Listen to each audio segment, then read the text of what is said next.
Gold trusted gold buyers. మీరు తాకట్టు పెట్టిన బంగారాన్ని విడిపించి ఈ రోజు ఉన్న మార్కెట్ ధరకు కొనబడను. బీజేపీ మాట ఎప్పుడు అనలేదు. లీడర్స్ అంటున్నారే కొంతమంది. సో అభిప్రాయాలు రకరకాలుగా ఉండడంలో తప్పేం లేదు. మీ చేతికున్న 5 రకరకాలుగా ఉన్నప్పుడు వ్యక్తుల మధ్యలో అభిప్రాయ భేదాలు ఉండడాన్ని తప్పెట్లా పెడతారు. Bharatiya Janata Party stands for nature. Narendra Modi గారు చాలా స్పష్టంగా చెప్పిండ్రు. తల్లి పేరు మీద 2 మొక్కలు నాటండి అని నరేంద్ర మోడీ గారు చెప్పినారు. చాలా మంది విమర్శించేటోళ్ళు విమర్శిస్తారు. ఎందుకు చెప్పినారు నరేంద్ర మోడీ గారు 2 మొక్కలు పెట్టండి అని? అంటే ప్రకృతి పర్యావరణం 2 దెబ్బతింటున్నాయి, ఎకలాజికల్ ఇంబ్యాలెన్స్ జరుగుతూ ఉంది, పర్యావరణాన్ని రక్షించాలే. ఉత్తరాఖండ్లు, కేదార్నాథ్ దేవాలయాలు, నిన్నగాక మొన్న జరిగిన వాయనాడులు, 2020 నవంబర్లో డిసెంబర్లో జరిగిన భాగ్యనగరం వరదలలో మునిగిపోవుడు, ఈరోజు మీరు ఈ ఛానల్ ఇంటర్వ్యూ చేస్తున్నప్పుడు ఉభయ తెలుగు రాష్ట్రాలు వరద నీళ్ళల్లో విలవిల్లాడ్డాలు, ఇవన్నీ జరుగుతున్నాయి. ఎందుకంటే ప్రకృతి విధ్వంసం జరిగింది కాబట్టి. ఆ ప్రకృతి విధ్వంసం జరగకూడదు అంటే చెరువులు, కుంటలు, నాలాలను రక్షించడం అనేది రేవంత్ రెడ్డి మానసపుత్రిక కాదు, రేవంత్ రెడ్డి కలగన్నది కాదు. చాలా మంది తెలియక మీద చదివి మీద పేపర్లు చూసి గోల పెట్టేటోళ్ళు చాలా మంది ఎక్కువ అయిపోయారు. దానికి తోడు మీ యూట్యూబ్ ఛానల్లో చర్చలు, లొల్లులు ఎక్కువ పెడతా ఉన్నాయి. 1994లో అప్పటి కాంగ్రెస్ ముఖ్యమంత్రి దివంగత కోట్ల విజయభాస్కర్ రెడ్డి గారు మొట్టమొదటిసారిగా ఈ భాగ్యనగరంలో మీరాలం ట్యాంక్ అనేటువంటి ఒక చెరువు కబ్జా అయిందని చెప్పి కంప్లైంట్ వస్తే శ్రీమతి రేచల్ చటర్జీ అనేటువంటి ఒక ఐఏఎస్ అధికారిని పంపించి మీరాలం ట్యాంకులో కట్టిన అన్ని కన్స్ట్రక్షన్స్ని గులగొట్టిండు. ఎప్పుడది? 1994లో. 30 ఏళ్ల క్రితం జరిగిన ఒక సంఘటన మీరు తెలియదు, ఎందుకంటే మీరు కొత్తగా వచ్చిన రిపోర్టర్లు కాబట్టి. 30 ఏళ్ల కింద ఉన్న రిపోర్టర్లు ఎవరైనా అడిగితే చెప్తారు. ఇలా మీరాలం ట్యాంక్ ఉందా కవిత గారు? ఇలా మీరాలం ట్యాంక్ ఉందా? రిపోర్టర్లు కాదు. లేదు, నన్ను చెప్పనీరు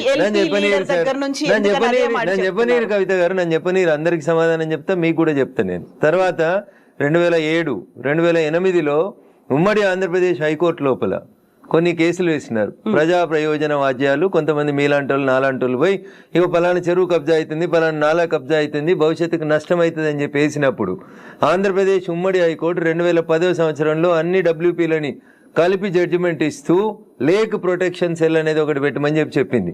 నేను ఇప్పుడు కాయిదాలు తెచ్చుకోలే కవిత గారు, if I'm not wrong and subject to correction. GO number 154 అని ఏప్రిల్ 2010వ సంవత్సరంలో అప్పుడు ఉన్నటువంటి ఉమ్మడి ఆంధ్రప్రదేశ్లో కాంగ్రెస్ ప్రభుత్వం ఒక జీవో ఇచ్చింది.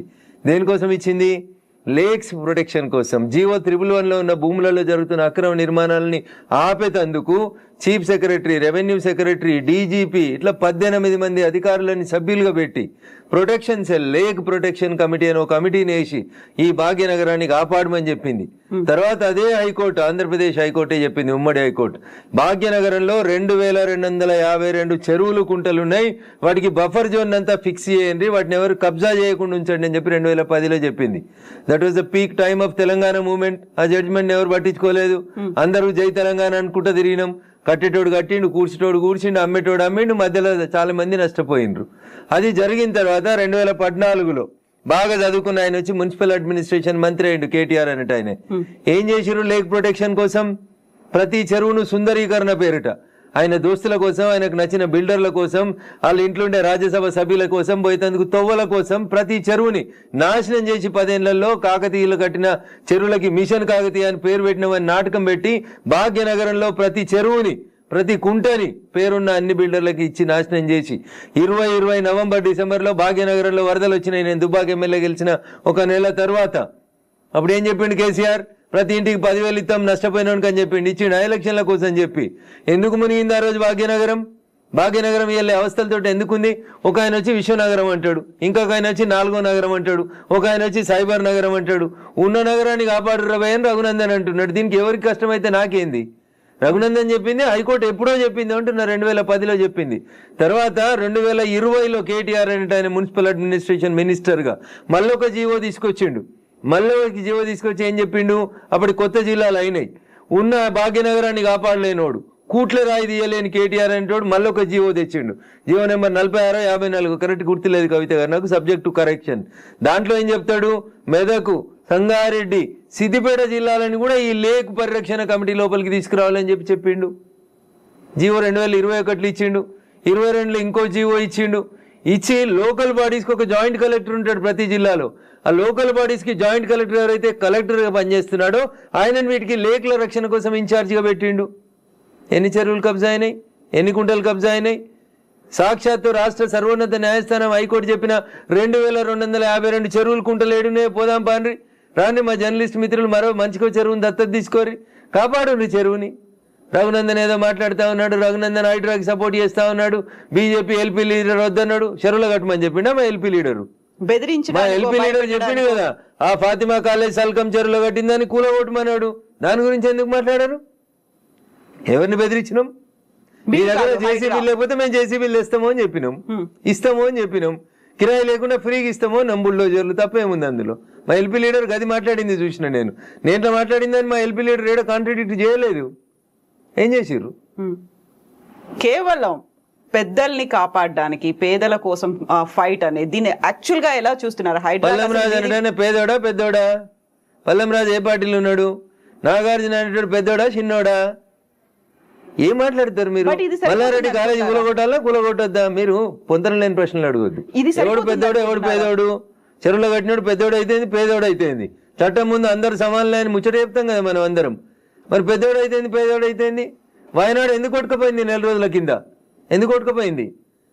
ఇదే NDRAలు, నేషనల్ డిజాస్టర్ రెస్పాన్సిబుల్ టీములు అన్నీ కూడా, నేషనల్ డిజాస్టర్ మేనేజ్మెంట్ టీములు కూడా అన్నీ ఏం చెప్పినాయి? అక్కడ తొలగించుర్రా కట్టడాల, చెరువులు కడ్డంగా, గుట్టలు కడ్డంగా, కొండలు కడ్డంగా కట్టినాయి అని చెప్పారు. తొలగించిర్రా? తొలగించలేదు. తొలగించకపోతే ఏమైంది? పార్లమెంట్ నడుస్తున్నప్పుడు లాస్ట్ మంత్లో చూస్తున్నాగా మనుషులు కొట్టుకుపోయారు కదా, ఊర్లు కొట్టుకుపోయినాయి కదా. మీరు ఎందుకు ప్రకృతిని విధ్వంసం చేస్తారు అంటున్నా. ఎవరిచ్చారు మీకు ఆ రైట్? ఒక సైన్స్ టీచర్ అడుగుతున్నా, పక్కకు పెట్టి రఘునందన్ ఎంపీ బీజేపీ మెదక్ పక్కన పెట్టి మాట్లాడుతున్నా. పర్యావరణ హితం కోరుకునే ఒక సైన్స్ టీచర్గా మాట్లాడుతా ఉన్నా నేను. ఎకలాజికల్ ఇంబ్యాలెన్స్ జరగొద్దు అని చెప్తా ఉన్నా. ఎకలాజికల్ ఇంబ్యాలెన్స్ జరుగుతూనే ఈ వరదలు వస్తూ ఉన్నాయని చెప్తున్నా. వీళ్ళు ఎందుకు విలవిల్లాడుతుంది దేశమంతా? ఎందుకు విలవిల్లాడుతూ ఉంది? ఈ మాటని 1917లో ఒక రష్యన్ ఎడ్యుకేషనిస్ట్ చెప్తాడు, TR మాల్తూస్. ఏమని చెప్తాడు? మనుషులు 2 into 2 4 అవుతారు, 4 into 4 16 అవుతారు, 16 into 16 326 ఇట్లా పెరుక్కుంటూ పోతా ఉన్నారు. కానీ మనిషి అవసరమైనటువంటి పంచభూతాలు గాలి, నీరు ఇవన్నీ పెరుగుతున్నాయి. అట్లా మీరు పెరిగినంత స్పీడ్గా పెరుగుతున్నాయా? పెరుగుతలేవు. కాబట్టి ఏ డే విల్ కమ్, భూమి తనకు బరువు ఎక్కువ అయిన రోజు, జనాభాని మనం నియంత్రించకపోతే తానే నియంత్రిస్తుంది అని చెప్పి 1917లో ఒక రష్యన్ ఎడ్యుకేషనిస్ట్ చెప్తే, 10th క్లాస్ బయాలజికల్ సైన్స్లో పాపులేషన్ ఎడ్యుకేషన్ అనే పాఠం పిల్లలకి చెప్పడాన్ని ఆచరిస్తామని ఒక స్టూడెంట్ అడిగితే, ఆచరిస్తా అని ఒక కూతురికే కన్ఫైన్ అయిన ఒక టీచర్గా అడుగుతున్నాడు. నేను ఇలా ఈ ప్రకృతిని విధ్వంసం చేసే హక్కు నీకెక్కడిది? ఎక్కడిది? అందుకనే వాల్కనోలు, అందుకనే సునామీలు, అందుకనే ల్యాండ్ స్లైడ్లు వస్తున్నాయి మన దేశంలో. You have to control. ఆ కంట్రోల్ ఎక్కడ తప్పింది? తక్కువ ధరకు వచ్చిందని చెరువులో. భాగ్యనగరంలో జనాభా పెరిగితే చెరువును కబ్జా చేస్తావా? కుంట జాగా తక్కువకి వచ్చిందని కొనుక్కుంటావా? కమిషనర్ని మేనేజ్ చేసి పర్మిషన్ తెచ్చుకుంటావా? ఐఎమ్ ఆస్కింగ్ దిస్ గవర్నమెంట్, ఎవరైతే కమిషనర్ పర్మిషన్ ఇచ్చిండో ముందు వాడిని రిమాండ్ చేయి. ఏ బ్యాంక్ అయితే లోన్ ఇచ్చిందో ముందు ఆ బ్యాంక్ మేనేజర్ని రిమాండ్ చేయి. ఇరిగేషన్ వాళ్ళు చూస్తూ కళ్ళు మూసుకొని కన్నుండి చూడలేని కబోదులైన ఇరిగేషన్ ఎస్సీలను రిమాండ్ చేయి. హైదరాబాద్ని కాపాడాల్సిన అవసరం లేదా? భాగ్యనగరం విశ్వనగరంగా విరాజిల్లాలనే వద్దా? నువ్వు కట్టినావా చెరువు? నువ్వు తోడినావా చెరువు? ఉన్న చెరువుని చంపే హక్కు నీకెక్కడిది? ఇట్లే మాట్లాడతాడు రఘునందన్. మీకు నచ్చితే మీ ఇష్టం, మీకు నచ్చకపోతే మీ కష్టం. దానికి నేనేం చేస్తా? ఆర్టికల్ 19 నన్ను మాట్లాడమని చెప్పింది, మాట్లాడతా. మీరు నేను మాట్లాడితే ఆ పక్కన ఉన్నాయని ఏం మాట్లాడితే నాకేం? ఎగ్జాక్ట్లీ ఇవన్నీ ఉన్నాయి. కాకపోతే పెద్దోడా? కోర్టు కేసులు అనేవి భారతదేశ సర్వోన్నత న్యాయస్థానం చెప్పింది, సుప్రీంకోర్టు, చెరువులు, కుంటలు, నాలాలు ఎవరు కబ్జా చేసినా నిర్దాక్షిణ్యంగా గులగొట్టమని చెప్పింది. ఈ దేశంలో సుప్రీంకోర్టు కంటే పెద్ద కోర్టు ఏంది? ఏం కోర్టు ఉందో అంటున్నా. ఎవరు పడితే వాళ్ళు స్టే ఎట్లా ఇస్తారు? ఎవరు ఇచ్చారు మీకు అధికారం? సుప్రీంకోర్టు చెప్పింది వినాలని హైకోర్టులకు లేదా? ఏం వినాలే? మొన్న పోయారు కదా హైకోర్టుకు అనురాగ్ యూనివర్సిటీ వాళ్ళు. ఆయన కాయిదాలు చూసి వారం రోజులు టైం ఇచ్చి తహసీల్దార్ను ఒకవేళ FTL ఉంటే తీసేయమని చెప్పిండ్రు. దానికి విద్యార్థులను అడ్డం పెట్టుకొని ఒక ఆయన, వెంచర్ను అడ్డం పెట్టుకొని ఇంకొక ఆయన, రాజకీయ నాయకులను అడ్డం పెట్టుకొని ఇంకొక ఆయన, ముఖ్యమంత్రి అన్నున్నాడని ఇంకొక ఆయన. ముఖ్యమంత్రి అన్నున్న కాలనీ అది దుర్గం చెరువు లేఅవుట్ కాదా? అది ఎట్లా లేఅవుట్ చేసిర్రు? అప్పుడు పర్మిషన్ ఇచ్చిన GHMC కమిషనర్ని తెచ్చి ప్రాసిక్యూట్ చేయాలి కదా. దుర్గం చెరువు ఎన్ని ఎకరాలు ఉండాలి? వీళ్ళు ఎన్ని ఎకరాలు ఉంది? ఒక కొత్త చెరువు కట్టే సూరత్ లేదు, కానీ ఉన్న చెరువులు మింగి రేపు భవిష్యత్ తరాల పిల్లలకి ఏమిద్దాం అనుకుంటారు మీరు? ఏమిస్తారు? బంజారా హిల్స్లో, జూబ్లీ హిల్స్లో కొండల్ని కంకర మిషన్లు పెట్టి పిండి చేస్తూ ఉన్నారు దుర్మార్గులైన రాజకీయ నాయకులు. ఆపున్నా పర్మిషన్స్ అని రేవంత్ రెడ్డి గారు. ఎందుకు ఆపవు? నీ పార్టీలో ఏరింది ఎందుకు? ఆయన ఎందుకు ఆ కొండలు ఎందుకు కొడుతుర్రు? ఆపుర్రా కొండలన్నింటిని కొట్టే వాటిని. ఇది ఇప్పటికిప్పుడు జరుగుతున్న విషయం కాదు, ఏళ్ల తరబడి రాత్రికి రాత్రి జరిగింది కాదు. ఎవరో ఒకరు మొదలు పెట్టాలో ఎందుకు జరగలేదు? ఎవరో ఒకరు, అరే ఇంతకాలం నువ్వు గడ్డి తిన్నావు, ఇలా నేను అన్నం తింటున్నా, what is wrong in it? మీరు గడ్డి తిన్నారు కాబట్టి నేను గడ్డి తినాలా? నాకంటే ప్రభుత్వం ముందు తప్పు చేసింది కాబట్టి నేను తప్పు చేయాలనా? Once again I'm telling I'm not supporting Revanth Reddy. ఊరు బాగుండాలా వద్దా? పిల్లలు మీ కళ్ళ ముంగట వాయినాల్లో కొట్టుకుపోయినట్టు బురదలలో కొట్టుకుపోవాలని కోరుకుంటురా? నేను కోరుకుంటలేను. నా భాగ్యనగరం బాగుండాలని కోరుకుంటున్నా. ప్రపంచానికి హైదరాబాద్ ఒక కీర్తి ప్రతిష్టలు ఇచ్చిన నగరం. 400 సార్లుగా చరిత్ర ఉంది దీనికి. ఇంత మాట్లాడతారు. అసలు భాగ్యనగరాన్ని బాగమతి నది ఒడ్డున కట్టినప్పుడు ఎందుకు కట్టిర్రు? అప్పుడు ఏమైనా వరదలు రాలేదా? మూసికి వరదలు రాలేదా? అప్పుడు ఏం తెలుసా హైదరాబాద్ చరిత్ర వీళ్ళకి మాట్లాడేటోళ్ళకి? ఈ ముఖ్యమంత్రి వచ్చి మూసి ప్రక్షాళన అంటాడు, ఆ ముఖ్యమంత్రి వచ్చి కాళేశ్వరం అంటాడు, ఈయన 1,00,000 కోట్లు అంటాడు, ఆయన 1,00,000 కోట్లు అంటాడు. నేను వాళ్ళ కమిషన్ల కోసం మాట్లాడతలేను. నేను మల్లారెడ్డి గారు కడితే గులగొట్టుర్రి, పల్లారాజేశ్వరరెడ్డి గారు కడితే గులగొట్టుర్రి, నాగార్జున గారు గులగొడితే నేను కదా అందరికంటే ముందు మాట్లాడింది. కోర్టు స్టే ఇచ్చిందంటే ఎట్లా ఇస్తుంది కోర్టు అని అడిగిన. బరాబర్ అడుగుతా నేను. పొద్దున 6 గంటలకు కూలగొట్టుడు మొదలు పెడితే మధ్యాహ్నం లంచ్ మోషన్ అయింది, 3 గంటలకు స్టే అయింది. అది స్టే అని మీడియా మిత్రులు తప్పు రిప్రజెంట్ చేసిరు. స్టేటస్ కో ఇచ్చింది, అది కూడా కరెక్ట్ కాదంటే నేను జడ్జి గారి ముందు కూడా ఇట్లే వాదిస్తా. నేను కూలగొట్టాలి అంటున్నా. 2014లో చెప్పింది అంటున్నా ఆంధ్రప్రదేశ్ ఉమ్మడి హైకోర్టు. ఏమని? ఎన్ కన్వెన్షన్ సర్వే చేయమని చెప్పింది హైకోర్టు.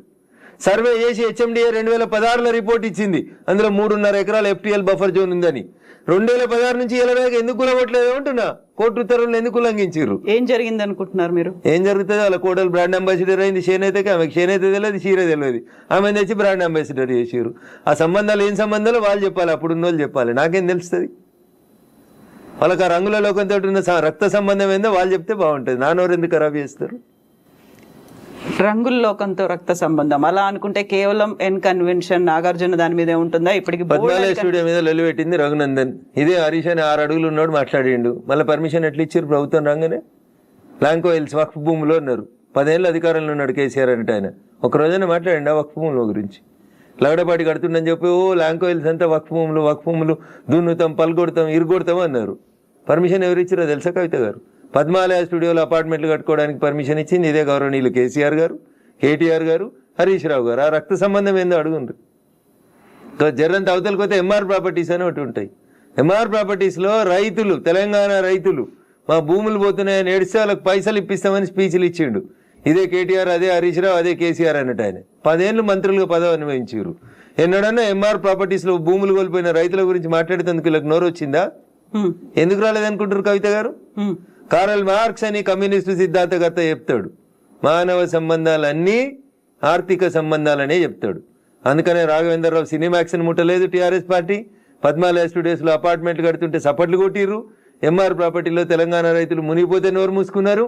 నాలాంటి ఎవడో మాట్లాడాలి కాబట్టి మాట్లాడడం మొదలు పెడతా ఉన్నాం. I stand for the poor only. నేను ఇప్పుడు ఈ రాష్ట్ర ప్రభుత్వాన్ని డిమాండ్ చేస్తా ఉన్నా. కానీ అమ్ముతురు కదా కోకాపేటలో ఎకరం 100 కోట్లు పెట్టి 100 ఎకరాలు అమ్మిండ్రు కదా. ఆ పక్కన ఇంకా 150 ఎకరాలు ఉంది ప్రభుత్వ భూమి. ఇప్పుడు ఈ ఇండ్లు పోతున్న వాళ్ళందరికీ ఒక 25 ఎకరాలు లేఅవుట్ చేయండి. ఈ పేదలందరికీ మంచికి 100 గజాల స్థలం ఇయ్యండి. ప్రధానమంత్రి ఆవాస్ యోజన కింద ఇంటి పైసలు 5 లక్షలు ఇయ్యండి. ఇందిరమ్మ ఇంటి కింద నువ్వు 5 లక్షలు. ఈ నాలాల మీద కట్టుకున్న వాళ్ళు, చెరువులు కుంటలలో కట్టుకున్న వాళ్ళ కోసం ఏంది కోకపేటలో 100 కోట్లకు ఎకరం పోయే భూమిలో వీళ్ళకి లేఅవుట్ చేసి 25 ఎకరాలు అక్కడ ఉప్పల్ బగాయతో లగాయతో అని పెట్టి అమ్మిర్రు కదా ఊడా యాక్షన్ పెట్టి. అట్లా ఈ గరీబ్ వాళ్ళందరికీ తీసుకొచ్చాడు కాలనీ కట్టు. వీళ్ళు అరువులు కాదా 100 కోట్ల భూమిలో ఉండేందుకు? 10 ఏళ్ల క్రితం కట్టుకున్న ఇల్లు కన్నం కూడా కూలిపోతుంది కదా, బాధపడుతురు కదా. వాళ్ళని తీసుకొచ్చాడు 25 ఎకరాలు లేఅవుట్ చేయి Revanth Reddy. Then I will support you, then I will congratulate you. అంతేగాని అసదుద్దీన్ ఓవైసీ ఇచ్చిన ఊడత ఊపులకు భయపడితే 400 కాదు 4000 స్టూడెంట్స్ ఉన్నారని బెదిరిస్తాడు. ఎందుకు సల్కం చెరువు కూల్తలేదు? కూలాలి కదా సల్కం చెరువులో ఉన్న ఫాతిమా మెడికల్ కాలేజ్. ఎందుకు భయపడుతున్నారు? ఏమవుతుంది రేవంత్ రెడ్డి గారు? మొదలు పెట్టినావు కదా, కొట్టేసేయన్ని. అపప్రద నీకెందుకు? మల్లారెడ్డితోటి పాత పగుందని, పల్లారాజేశ్వరరెడ్డి పార్టీ మారతలేడని కొడుతున్నా చెడ్డ పేరు ఎందుకు? ముందు అసదుద్దీన్ ఓవైసీ తోటి మొదలుపెట్టు. సో మధ్యలో విద్యా సంవత్సరం అక్కడ ఆల్టర్నేట్ అనేది దసరా సెలవులు వస్తాయి కదా, ఇమ్మీడియట్ గా ఆల్టర్నేట్ ఇంకో ఎందుకు దొరకదు? కాలేజ్ లో ఎందుకు దొరకదు? అకామిడేట్ చేయడానికి ఎందుకు దొరకదు అంటున్నా. ఒక్క రోజులో కట్టేస్తారు. ఇప్పుడు అంతా కిర్బీ షీట్లు అనే స్ట్రక్చర్లు వచ్చినాయి కదా, టెంపరీ స్ట్రక్చర్లు. 20 మొత్తం రింగ్ రోడ్ పక్కన అన్ని బిల్డింగ్లు ఖాళీగా ఉన్నాయి, తీసుకొని కట్టుకోమని ఉండ్రి. ఇన్ని రోజులు అనుభవించారు కదా చెరువులో కట్టుకొని, దానికి రెంట్ కట్టుర్రి ప్రభుత్వానికి. ఫీట్ కింద వసూలు చేయాలి రేవంత్ రెడ్డి గారు ప్రభుత్వం ఇవాళ. ఏసి నిజంగా ఎవరైనా పేదలకు నష్టం జరుగుతుంది చెరువులలో తెలిసి తెలియక అమాయకంగా ప్రభుత్వం లేఅవుట్కి పర్మిషన్ ఇస్తే కట్టుకున్న వాళ్ళు ఉన్నారు. వాళ్ళందరినీ తీసుకొచ్చి కోకపేటలో పెట్టండి అంటున్నా. ఏంది ప్రాబ్లం ఏంది మీకు? గరీబులు అక్కడ ఇల్లు కట్టుకోదా కోకపేటలో? కట్టుకొని 100 గజాలి, 100 కాకపోతే 150 గజాలి. ఇంకా 150 ఎకరాలు ఉంది కదా ఆడ. నిజంగా నీకు హైదరాబాద్ శుద్ధి చేయడమే నీ లక్ష్యం అయితే రేవంత్ రెడ్డి గారు, కోకబెట్లున్న 150 ఎకరాలలో ఎన్ని ఇళ్ళు పోతున్నాయో ఐడెంటిఫై చేయి, అందరికీ మంచి 100 గజాలకు పట్టాలి, అప్పుడు ప్రజల్ని నర్శిస్తారు. ఇప్పుడు జీవో 111 కాదు, అంతకుముందు వాల్టా యాక్ట్లు ఇవన్నీ కూడా వచ్చాయి మన వాటర్ బాడీస్ ని ప్రొటెక్ట్ చేసుకో. నాకంటే ముందున్న వాళ్ళు ప్రతి ఒక్కరు తప్పు చేసిండని ఇప్పుడు నన్ను తప్పు ఏమని అడిగే అధికారం మీకు? అంటే ముందు నుంచి ఎందుకని ఫోకస్ పెట్టలేకపోయారు? ప్రెషర్స్ ఏమున్నాయి? ఎవరికి భయపడ్డారని మీరు? రాజకీయ నాయకులకి, రియాల్టర్లకి, వాళ్ళు ఇచ్చే పైసలకి. ఇంతకంటే ఎక్కువ ఏముంటుంది తల్లి? కట్టే కొట్టే తెచ్చిమంటే ఇంతే.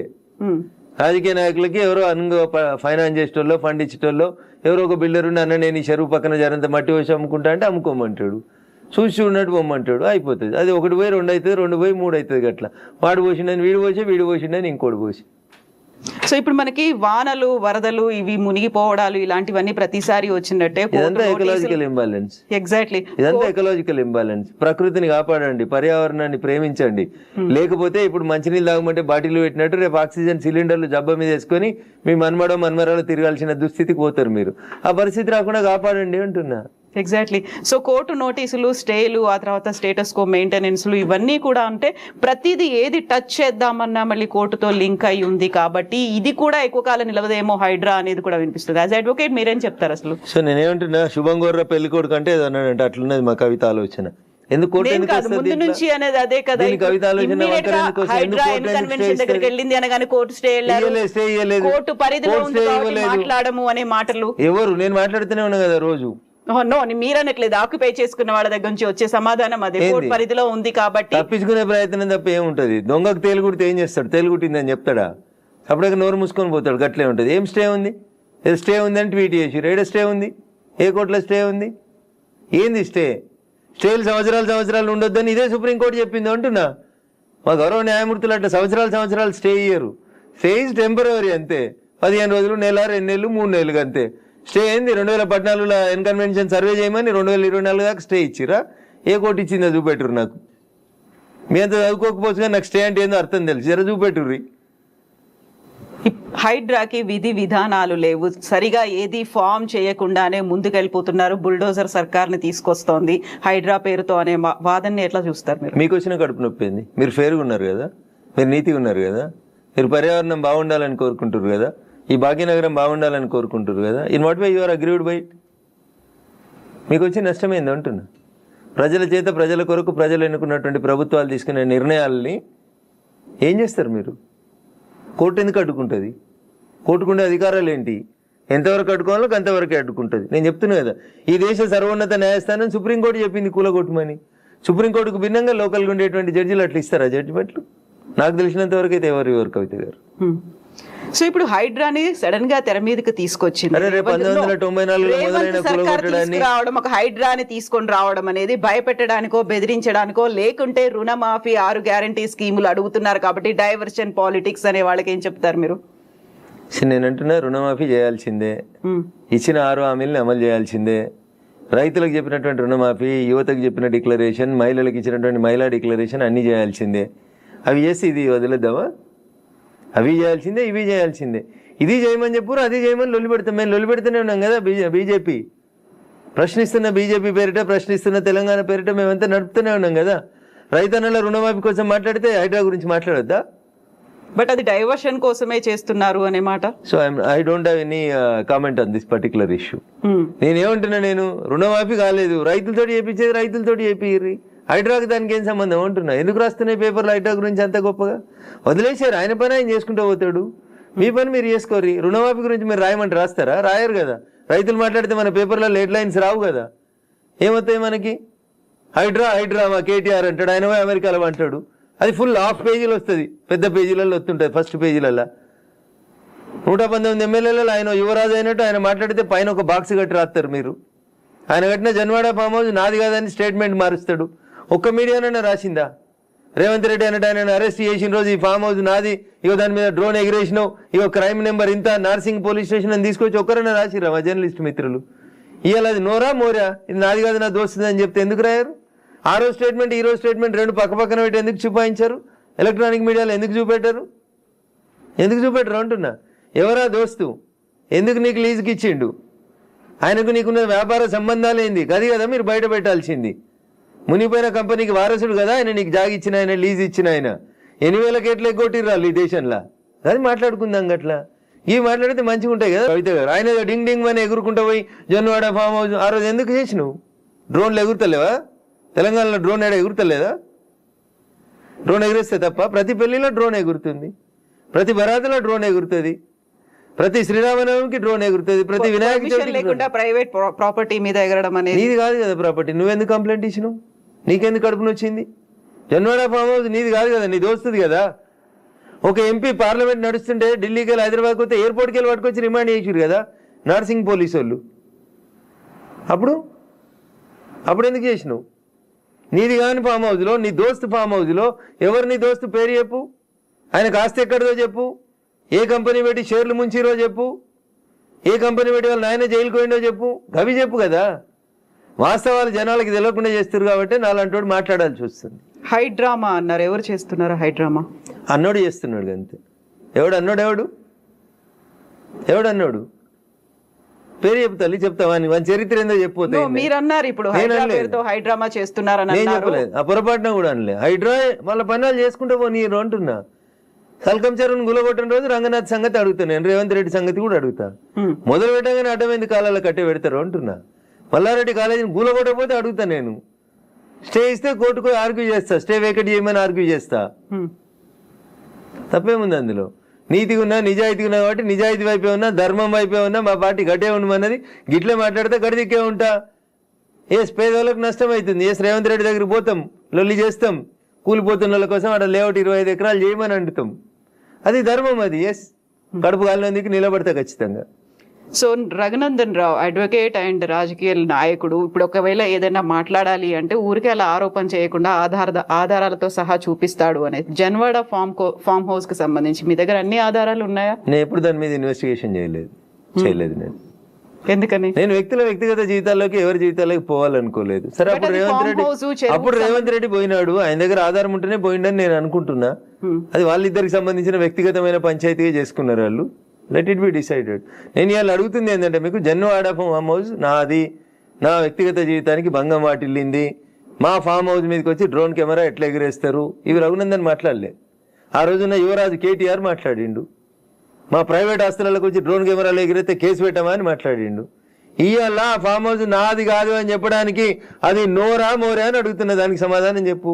ఏం పెట్టి కడిగిరు? ఫినాయిల్ పెట్టి కడిగిరా? 3 ఏళ్ల కింద రేవంత్ రెడ్డిని రిమాండ్ చేసిన రోజు నీ ఫామ్ హౌస్ ఎట్లయింది? ఇవాళ అది నిబంధనలకు వ్యతిరేకంగా పెట్టిరని గవర్నమెంట్ ఇన్వెస్టిగేషన్ చేస్తే అది నాది కాదు మా దోస్తుది. ఇంత దారుణమైన అబద్ధాలు ఆడితే ఎట్లా? నేను అడిగిన దాంట్లో ఏమైనా తప్పుంటే చెప్పురు కవిత గారు. మీకు డౌట్ ఉంటే నేను ఆ రోజు కేటీఆర్ మాట్లాడిన మాట, ఈ రోజు కేటీఆర్ మాట్లాడిన మాటలు 2 పంపిస్తా. ఈ ఇంటర్వ్యూ మధ్యలో ఆపి అది ప్లే చేయండి, తెలుస్తుంది మీకు. జనాలకు వాస్తవాలు చెప్పుమర్రి. ఇప్పుడు పేదలకి సంబంధించి కూడా వాళ్ళు 30-40 ఏళ్లుగా వాళ్ళు ఆ ప్రాంతంలో ఆశ్రయం పొందుతున్నారు అనుకున్నప్పుడు వాటిని కూడా కూల్చేస్తున్నారు. Not only in Hyderabad, Mahabubnagar కూడా వెళ్లారు అని బీఆర్ఎస్ లీడర్స్ చూపిస్తున్నారు. ఎవరికైతే ఓటేసి గెలిపించుకున్నారో వాళ్ళు ఇప్పుడు వీళ్ళని పేదలు నిరాశ్రయులు చేస్తున్నారు అనేది. కవిత గారు, దీన్ని 2 పార్శ్వాలుగా చూడండి దయచేసి. హైడ్రా చేస్తున్న పనిని అభినందించుర్రు. చెరువులు, కుంటలు, నాలాలలో కట్టినవి తొలగించుండ్రు. ఒకవేళ అందులో నిజంగా గరీబోడు ఉంటే, ఎంక్రోచ్మెంట్స్ లేవు, పేదోడు బలైండు, అక్కడ ఒక మున్సిపల్ లేఅవుట్ అయింది, ఆ లేఅవుట్ ప్రకారం వాళ్ళు కొనుక్కున్నారు అని అంటే ప్రభుత్వం వాళ్ళకి ప్రత్యామ్నాయ ఏర్పాట్లు చేయాల్సిందే. It is an undisputed issue. మళ్ళీ చెప్తున్నా నేను, 2 రోజుల తర్వాత నేను అదే చెప్తా ఉన్నా మీకు. ఉప్పల్ బగాయితో లగాయితో, నాకు పేరు I'm not remembering or recollecting it proper. Uppal బగాయితో ఎట్లా ప్లాట్ చేసి అమ్ముకుర్రో, ఇప్పుడు ఉన్నారు కదా రాజపుష్ప ఆయన 100 కోట్లకు ఎకరం రిజిస్ట్రేషన్ ఆపినావు కదా, ఆ 10 ఎకరాలలో ప్లాట్లు చేసి ఇచ్చేసే వీళ్ళకి. ఆ పక్కన ఇంకా 150 ఎకరాలు ఉంది కవిత గారు, దాంట్లో 25 ఎకరాలు లేఅవుట్ చేయి. ఈ ఇల్లు కోల్పోతున్న వాళ్ళందరికీ అంటున్నా, your the custodian of the peoples money. అంతేగా నువ్వు ఓనరు కాదు కదా. ఈ ఇల్లు కోల్పోయినా నష్టపోయిన ఆయనకి 100 గజాలు ఇవి అంటున్నా. 100 కోట్లకు ఎకరం ఉన్న భూమిలో 100 గజాలు ఇస్తే you will not feel happy Kavitha గారు?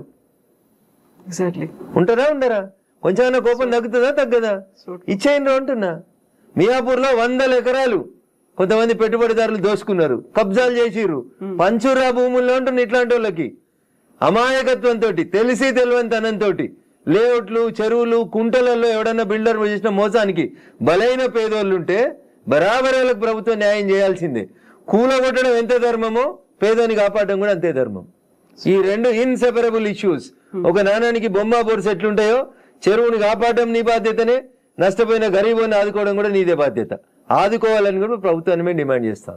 ఎగ్జాక్ట్లీ. ఇప్పుడు హైదరాబాద్ హైడ్రాకి సంబంధించి ఈ ఒక అంశం రన్ అవుతూ ఉన్నప్పుడే ఇంకొక అంశం కూడా తెర మీదకి వచ్చింది. మహబూబ్నగర్ పోవద్దా? మహబూబ్నగర్ లో చెరువు కబ్జా చేస్తే గులగొట్టొద్దా? ఎగ్జాక్ట్లీ. సిద్దిపేటలో చెరువు కబ్జా చేస్తే గులగొట్టొద్దా?